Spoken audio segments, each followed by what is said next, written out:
رب کا ہے فرمان، اس پہ جا قربان، پیغام قرآن، پیغام قرآن۔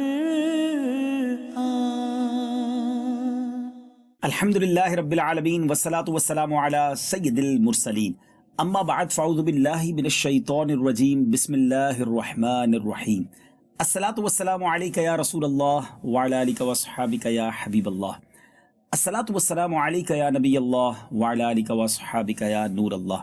ناظرین، ایک بار پھر پروگرام پیغام قرآن لے کر حاضر ہیں، اور اس پروگرام میں ہم قرآن پاک کا ایک خوبصورت واقعہ، قرآن پاک سے کچھ میسج بھی لیتے ہیں، سبق بھی لیتے ہیں، اور پھر اس کے ساتھ ساتھ اپنے ایک سیگمنٹ میں تعارف قرآن یعنی قرآن پاک کی ایک سورت کے بارے میں بھی زبردست معلومات جانتے ہیں۔ آج ہم قرآن پاک کے کس خوبصورت واقعے کو جانیں گے۔ قرآن پاک میں بے شمار واقعات اور زبردست نالج ہے۔ آج قرآن پاک کے ایک نہیں بلکہ 2 سے 3 مختصر واقعات کی طرف ہم انشاءاللہ برکتیں لیں گے۔ آج بیسیکلی تو ہمارے سلسلے کا ٹاپک تخت بلقیس ہے، لیکن اس سے پہلے ہم حضرت سلیمان علیہ السلام کی حکومت کے بارے میں جان چکے ہیں۔ اللہ نے آپ کو پرندوں، ہواؤں، جنات اور سرکش شیطان پر بھی حکومت دی۔ پرندے اور جانور بھی آپ کے تابع تھے۔ ایک کمال کا پرندہ آپ کے ساتھ ہوا کرتا، ہدہد اسے کہتے ہیں۔ اس ہدہد نے کیا کمال کیا اس کے بارے میں بھی جانیں گے، اور پھر تخت بلقیس کس طرح حضرت سلیمان علیہ السلام کی بارگاہ میں لایا گیا وہ بھی جانیں گے، اور اگر سلسلے کے وقت نے اجازت دی تو حضرت سلیمان علیہ السلام کی جو وفات کا واقعہ ہے، دنیا سے پردہ فرمانا بھی آپ کا ایک امیزنگ اور ایک کمال کا واقعہ ہے، وہ بھی جانیں گے۔ حضرت ابو صدیق ناجی رحمۃ اللہ تعالی سے مروی ہے کہ حضرت سلیمان علیہ السلام جب ایک بار بارش کے لیے دعا کے لیے باہر نکلے تو آپ نے ایک چونٹی دیکھی جو اپنے پاؤں آسمان کی طرف اٹھائے ہوئے کہہ رہی تھی، اے اللہ، میں بھی تیری مخلوق میں سے ایک مخلوق ہوں اور ہم تیرے رزق سے بے نیاز نہیں ہیں، پس تو ہمیں دوسروں کے گناہوں کے سبب ہلاک نہ فرما۔ پانی نہیں آ رہا تھا، بارش نہیں ہو رہی تھی۔ جب حضرت سلیمان علیہ السلام کو اللہ نے یہ طاقت دی تھی کہ آپ چونٹی کی آواز بھی سن لیتے تھے، حضرت سلیمان علیہ السلام نے اپنے ساتھیوں سے فرمایا، واپس لوٹ جاؤ، اس چونٹی کی دعا سے بارش ضرور برسے گی۔ سبحان اللہ، سبحان اللہ۔ ایک سفر کے دوران ہدہد پرندے کے حوالے سے قرآن مجید میں بڑی تفصیل سے ایک واقعہ بیان کیا گیا ہے، اور واقعہ یوں ہے کہ حضرت سلیمان علیہ السلام نے ایک جگہ پرندوں کا جائزہ لیا تو کیا فرمایا، آئیے قرآن پاک کی آیت سنتے ہیں، اور یہ پارہ 19 سورہ نمل آیت نمبر 20 اور 21 کی تلاوت پہلے سنتے ہیں، پھر ترجمہ سنتے ہیں۔ وَتَفَقَّدَ الطَّيْرَ فَقَالَ مَا لِيَ لَا أَرَى الْهُدْهُدَ أَمْ كَانَ مِنَ الْغَائِبِينَ لَأُعَذِّبَنَّهُ عَذَابًا شَدِيدًا أَوْ لَأَذْبَحَنَّهُ أَوْ لَيَأْتِيَنِّي بِسُلْطَانٍ مُبِينٍ۔ اور پرندوں کا جائزہ لیا تو بولا، مجھے کیا ہوا کہ میں ہدہد کو نہیں دیکھتا، یا وہ واقعی حاضر نہیں، ضرور میں اسے سخت عذاب کروں گا، یا ذبح کر دوں گا، یا کوئی روشن سند میرے پاس لائے۔ اب یہاں اس آیت کی تفسیر میں سخت سزا سے مراد اس کے پر اکھاڑ کر، یا اسے اس کے پیاروں سے جدا کر کے، یا اسے اس کے ساتھیوں کا خادم بنا کر، یا اسے غیر جانوروں کے ساتھ قید کرنے کی صورت میں سزا دینا ہے۔ یہاں اس سے مراد یہ ہے۔ مفسرین نے حضرت سلیمان علیہ السلام کے پرندوں کا جائزہ لینے اور ہدہد کے بارے میں دریافت کرنے کا کوئی سبب یہ بیان کیا کہ جب حضرت سلیمان علیہ السلام کسی جگہ پر اترتے تھے ناظرین، تو ہدہد جو تھا وہ پانی کی جگہ کے بارے میں بتا دیتا تھا۔ اللہ نے اسے یہ صلاحیت دی تھی کہ وہ زمین کے اندر بھی کہاں پانی ہے وہاں بتا دیتا۔ ذرا سوچیے، آج بڑی بڑی سیٹلائٹ مشینز لگتی ہیں اور اس کے ذریعے پتہ چلتا ہے کہ زمین کے کس حصے میں اندر پانی ہوگا۔ اس زمانے میں ہدہد پرندہ اوپر اڑتے ہوئے بتا دیتا کہ زمین کے اس حصے میں کھودا جائے تو پانی نکلے گا، اور اس کا طریقہ یہ تھا کہ جہاں اسے پانی نظر آتا تھا وہ چونچ سے اس جگہ کو کریدنا شروع کرتا، اور پھر حضرت سلیمان علیہ السلام جنات کو آرڈر دیتے تھے، اور جنات اس جگہ کو کھود کر تھوڑی دیر میں پانی نکال دیتے تھے۔ حضرت سلیمان علیہ نبینا علیہ السلام جس جگہ پر اترے انہیں وہاں پانی کی حاجت تھی۔ لشکر والوں نے پانی تلاش کیا مگر انہیں پانی نہ ملا۔ تو ہدہد کو دیکھا گیا کہ وہ پانی کے بارے میں بتائے، لیکن وہ بھی موجود نہ تھا، اس لیے آپ علیہ الصلوۃ والسلام نے جب ہدہد کو موجود نہیں پایا تو پھر یہ بات ہوئی۔ اس کے بعد ہدہد زیادہ دیر تک تو غیر حاضر نہ رہا، جلد ہی حضرت سلیمان علیہ الصلوۃ والسلام کے دربار میں حاضر ہوا اور انتہائی ادب، عاجزی اور انکساری کے ساتھ معافی طلب کی، اور جو اس نے عرض کیا قرآن پاک میں وہ بھی موجود ہے۔ پھر قرآن پاک کی طرف چلتے ہیں، پارہ 19 سورہ نمل آیت نمبر 22 سے لے کر 26 کی تلاوت سنتے ہیں اور اس کا ترجمہ سنتے ہیں۔ فمكث غير بعيد فقال أحطت بما لم تحط به وجئتك من سبأ بنبأ يقين إني وجدت امرأة تملكهم وأوتيت من كل شيء ولها عرش عظيم وجدتها وقومها يسجدون للشمس من دون الله وزين لهم الشيطان أعمالهم فصدهم عن السبيل فهم لا يهتدون ألا يسجدوا لله الذي يخرج الخبأ في السماوات والأرض ويعلم ما تخفون وما تعلنون الله لا إله إلا هو رب العرش العظيم۔ تو ہدہد کچھ زیادہ دیر نہ ٹھہرا اور آ کر عرض کی، میں وہ بات دیکھ آیا ہوں جو حضور نے نہ دیکھی، اور میں شہر سبا سے حضور کے پاس ایک یقینی خبر لایا ہوں۔ میں نے ایک عورت دیکھی کہ ان پر بادشاہی کر رہی ہے اور اسے ہر چیز میں سے ملا ہے اور اس کا بڑا تخت ہے۔ میں نے اسے اور اس کی قوم کو پایا کہ اللہ کو چھوڑ کر سورج کو سجدہ کرتے ہیں، اور شیطان نے ان کے اعمال ان کی نگاہ میں سوار کر ان کو سیدھی راہ سے روک دیا، تو وہ راہ نہیں پاتے۔ کیوں نہیں سجدہ کرتے اللہ کو جو نکالتا ہے آسمانوں اور زمین کی چھپی چیزیں، اور جانتا ہے جو کچھ تم چھپاتے ہو اور ظاہر کرتے ہو؟ اللہ ہے کہ اس کے سوا کوئی سچا معبود نہیں، وہ بڑے عرش کا مالک ہے۔ حضرت سلیمان علیہ الصلوۃ والسلام نے پھر ہدہد سے کیا فرمایا، یہ بھی قرآن میں موجود ہے، آئیے یہ بھی سنتے ہیں۔ پارہ 19 سورہ نمل آیت نمبر 27۔ قال سننظر أصدقت أم كنت من الكاذبين۔ سلیمان نے فرمایا اب ہم دیکھیں گے کہ تو نے سچ کہا یا تو جھوٹوں میں ہے، یعنی آپ نے اس سے کہا کہ میں ابھی دیکھتا ہوں تو نے سچ کہا ہے یا تو جھوٹوں میں سے ہے۔ اس کے بعد حضرت سلیمان علیہ الصلوۃ والسلام نے ایک مکتوب لکھا جس کا مضمون یہ تھا، اللہ کے بندے سلیمان بن داؤد کی جانب سے شہر سبا کی ملکہ بلقیس کی طرف، بسم اللہ الرحمن الرحیم، اس پر سلام جو ہدایت قبول کرے۔ اس کے بعد مدعا یہ ہے کہ تم مجھ پر بلندی نہ چاہو اور میری بارگاہ میں اطاعت گزار ہو کر حاضر ہو جاؤ۔ اس مکتوب پر آپ نے مہر لگائی اور ہدہد سے کیا فرمایا، یعنی ہدہد سے یہ فرمایا کہ میرا یہ فرمان لے جاؤ اور ان کے پاس ڈال دو، یعنی ہدہد کو ایک پیامبر کی حیثیت سے، میسج پہنچانے کی حیثیت سے روانہ کیا گیا، اور قرآن میں یہ الفاظ بھی موجود ہیں۔ چنانچہ پارہ 19 سورہ نمل آیت نمبر 28 کی تلاوت سن لیجیے۔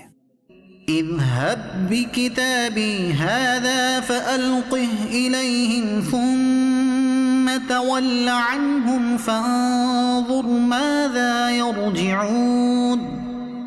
میرا یہ فرمان لے جا کر ان پر ڈال، پھر ان سے الگ ہٹ کر دیکھ کہ وہ کیا جواب دیتے ہیں۔ اب یہ ہدہد جو تھا مکتوب لے کر بلقیس کے پاس پہنچا۔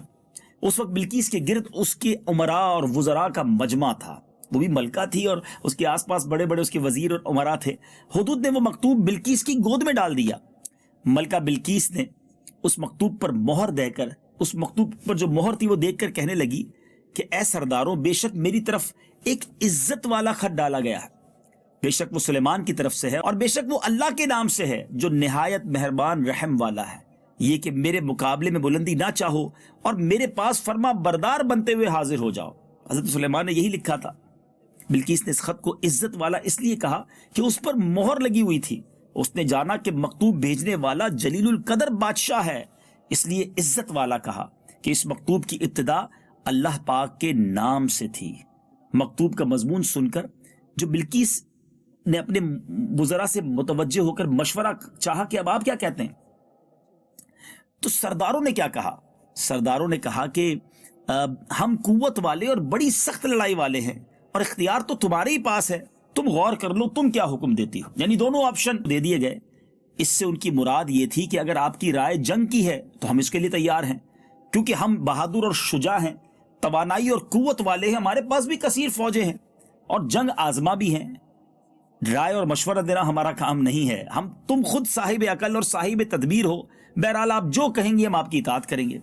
جب بلقیس نے دیکھا کہ یہ لوگ جنگ کی طرف مائل ہیں تو اس نے انہیں ان کی رائے کی خطا پر آگاہ کیا اور جنگ کے نتائج سامنے رکھتے ہوئے کیا کہا یہ بھی قرآن میں موجود ہے۔ چنانچہ پارہ 19 سورہ نمل آیت نمبر 33 اور 34 میں اللہ نے کیا فرمایا؟ قالوا نحن أولو قوة وأولو بأس شديد والأمر إليك فانظري ماذا تأمرين قالت إن الملوك إذا دخلوا قرية أفسدوها وجعلوا أعزة أهلها أذلة وَكَذَلِكَ يَفْعَلُونَ۔ وہ بولے ہم زور والے اور بڑی سخت لڑائی والے ہیں اور اختیار تیرا ہے، تو نظر کر کہ کیا حکم دیتی ہے۔ بولی بے شک جب بادشاہ کسی بستی میں داخل ہوتے ہیں اسے تباہ کر دیتے ہیں اور اس کے عزت والوں کو ذلیل، اور ایسا ہی کرتے ہیں۔ ملکہ بلقیس چونکہ بادشاہوں کی عادت جانتی تھی، اس لیے اس نے یہ کہا کہ اس کی مراد یہ تھی کہ جنگ مناسب نہیں ہے، اس میں ملک اور اس کے باشندوں کی تباہی اور بربادی کا خطرہ ہے۔ اس بات میں ملکہ کی دانائی جھلکتی تھی۔ سرداروں کے سامنے جنگ کے نتائج رکھنے کے بعد بلقیس نے اپنی رائے کا اظہار کرتے ہوئے کہا کہ میں ان کی طرف ایک تحفہ بھیجنے والی ہوں، پھر دیکھوں گی کہ وہ قاصد کو کیا جواب دیتے ہیں۔ اور تحائف بھیجنے سے اس کا مقصد یہ بھی تھا کہ اس سے ظاہر ہو جائے گا کہ وہ بادشاہ ہیں یا نبی، کیونکہ بادشاہ عزت و احترام کے ساتھ ہدیہ قبول کرتے ہیں، اس لیے اگر وہ بادشاہ ہیں تو ہدیہ قبول کر لیں گے، اور اگر نبی ہیں تو ہدیہ قبول نہ کریں گے، اور اس کے علاوہ کسی اور بات پر راضی نہ ہوں گے کہ ہم ان کے دین کی پیروی کریں۔ چنانچہ ملکہ نے اپنے قاصد کو ایک خط دے کر روانہ کیا اور اس کے ساتھ بہت سارا مال و دولت، کثیر تحفے بھجوائے۔ اب جب یہاں سے تحفے روانہ ہوئے تو حدود یہ دیکھ کر چل دیا، اور اس نے حضرت سلیمان علیہ السلام کے پاس تمام حالات کی خبر پہنچا دی۔ جب بلقیس کا قاصد تحفے لے کر حضرت سلیمان علیہ السلام کے پاس حاضر ہوا تو جو آپ نے فرمایا وہ بھی قرآن پاک میں موجود ہے۔ آئیے پھر قرآن پاک کی آیت سنتے ہیں۔ چنانچہ پارہ 19 سورہ نمل آیت نمبر 36 میں کیا ارشاد ہوتا ہے؟ فَلَمَّا جَاءَ سُلَيْمَانَ قَالَ أَتُمِدُّونَنِ بِمَالٍ فَمَا آتَانِيَ اللَّهُ خَيْرٌ مِّمَّا آتَاكُمْ بَلْ أَنتُمْ بِهَدِيَّتِكُمْ تَفْرَحُونَ۔ پھر جب وہ سلیمان کے پاس آیا تو سلیمان نے فرمایا کیا مال سے میری مدد کرتے ہو؟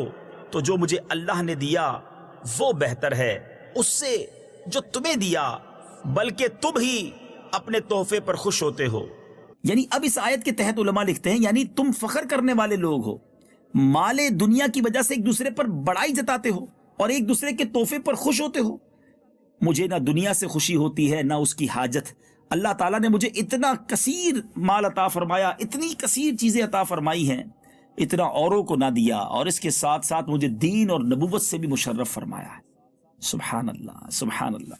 حضرت سلیمان علیہ السلام کا جب یہ جوابی پیغام پہنچتا ہے تو اب بلقیس ایک بہت بڑا لشکر لے کر مقابلے کے لیے نہیں بلکہ ملاقات کے لیے آپ کی طرف روانہ ہوئی۔ اب جب بلقیس راستے میں تھی تو حضرت سلیمان علیہ السلام نے اپنے درباریوں کو ایک زبردست یوں سمجھیے کہ آپشن دیا، یا یوں کہیے کہ ایک آرڈر دیا یا سوال کیا، اور one of the amazing question, قرآن میں یہ واقعہ جب بھی پڑھتے ہیں ایمان تازہ ہو جاتا ہے۔ وہ کیا سوال تھا آئیے سنتے ہیں۔ قال يا أيها الملأ أيكم يأتيني بعرشها قبل أن يأتوني مسلمين. سلیمان نے فرمایا اے درباریوں تم میں کون ہے کہ وہ اس کا تخت میرے پاس لے آئے قبل اس کے کہ وہ میرے حضور مطیع ہو کر حاضر ہوں. یہاں تخت منگوانے سے آپ کا مقصود یہ تھا کہ اس کا تخت حاضر کر کے اسے معجزہ دکھا دیں تاکہ اس پر آپ کی نبوت کی حقانیت ظاہر ہو جائے کہ معجزہ نبی کی صداقت پر دلیل ہوتا ہے. بعض مفسرین نے فرمایا کہ حضرت سلیمان نے چاہا کہ بلقیس کے آنے سے پہلے اس تخت کی حیت و صورت بھی بدل دیں اور اس سے اس کی عقل کا امتحان فرمائے کہ وہ اپنا تخت پہچان سکتی ہے نہیں.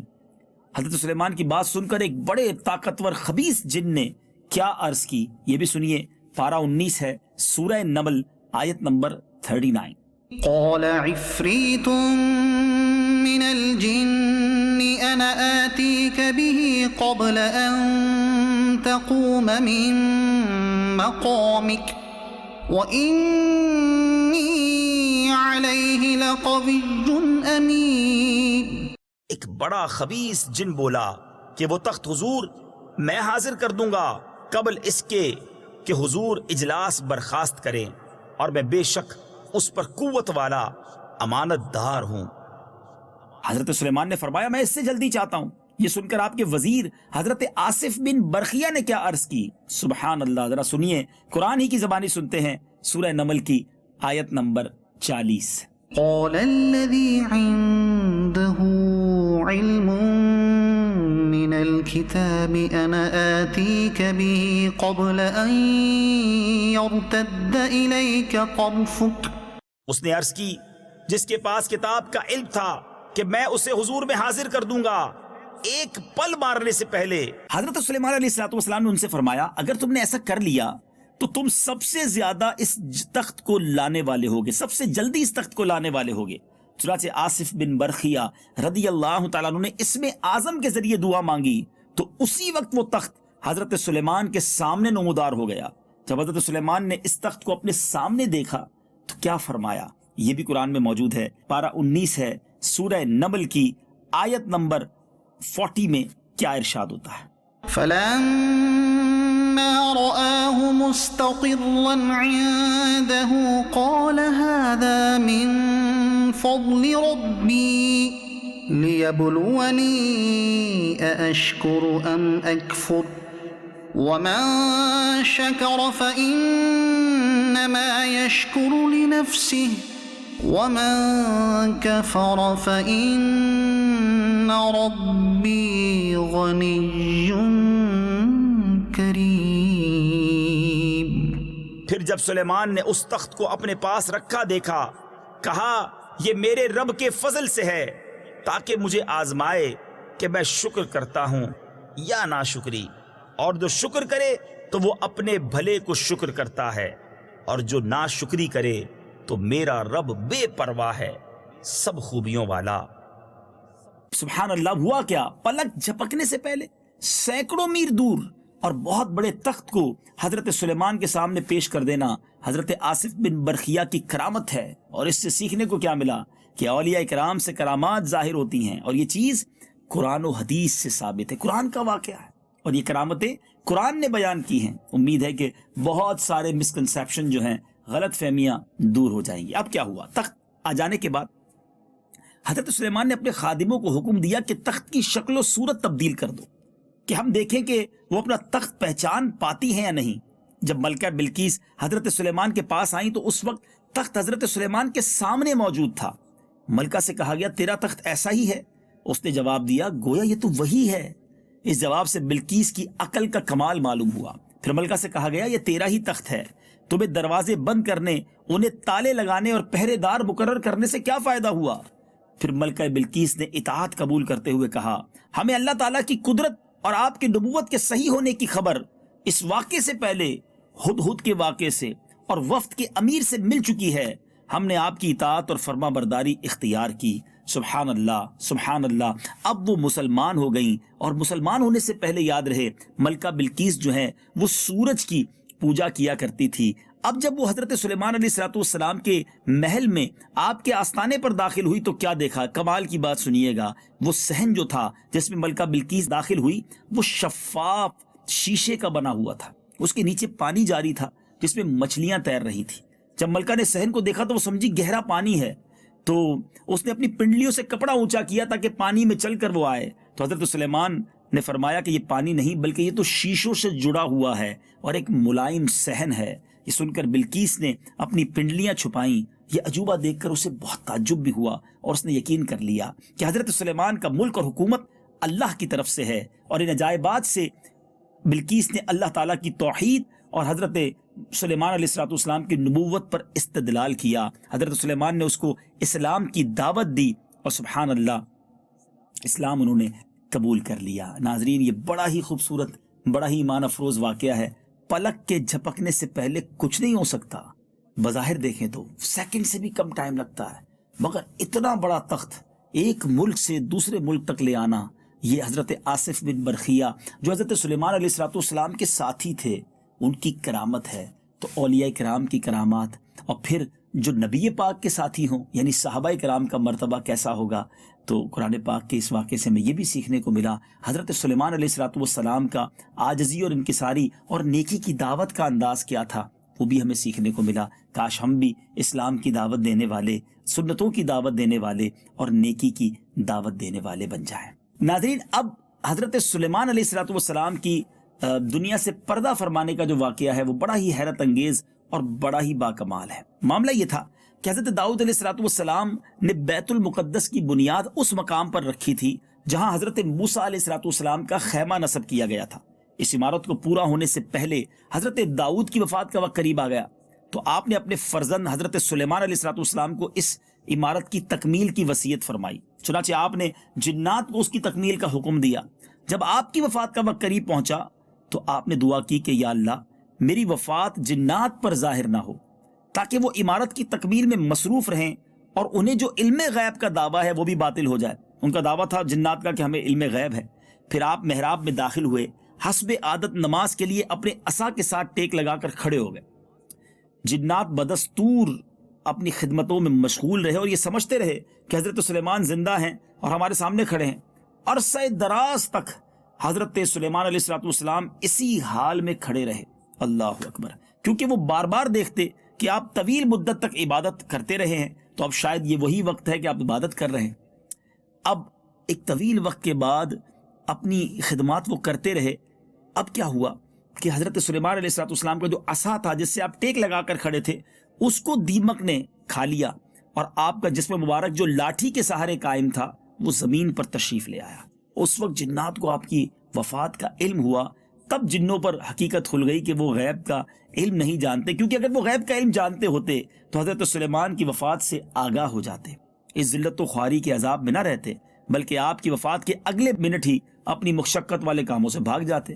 تو بہرحال اللہ تبارک و تعالیٰ کی شان ہے، اور انبیاء کے اجسام کو سبحان اللہ، آج کسی کی اگر میت چند گھنٹوں رکھ دی جائے تو اس میں سے بدبو آنے لگتی ہے، فوراً دفنانے کا کہا جاتا ہے، اور عرصہ دراز تک اللہ کے نبی لاٹھی کے سہارے کھڑے ہیں اور جنات سمجھ رہے ہیں کہ آپ عبادت کر رہے ہیں اور وہ اپنے کام میں مصروف رہے۔ سبحان اللہ، یہاں یہ بھی پتہ چلا کہ حضرت سلیمان علیہ السلام نے جنات کے ذریعے بیت المقدس کی تعمیر کروائی ہے۔ ناظرین، بہت ہی خوبصورت واقعات ہیں حضرت سلیمان علیہ السلام کی زندگی کے، اور یہ قرآن پاک میں آپ نے سنا جا بجا موجود ہیں۔ اللہ مجھے اور آپ کو قرآن پڑھنے، سمجھنے اور اس پر عمل کرنے کی توفیق عطا فرمائے۔ آج سلسلے میں وقت کافی ہو گیا ہے، ہمارے سیگمنٹ تعارف قرآن کا وقت نہیں بچا۔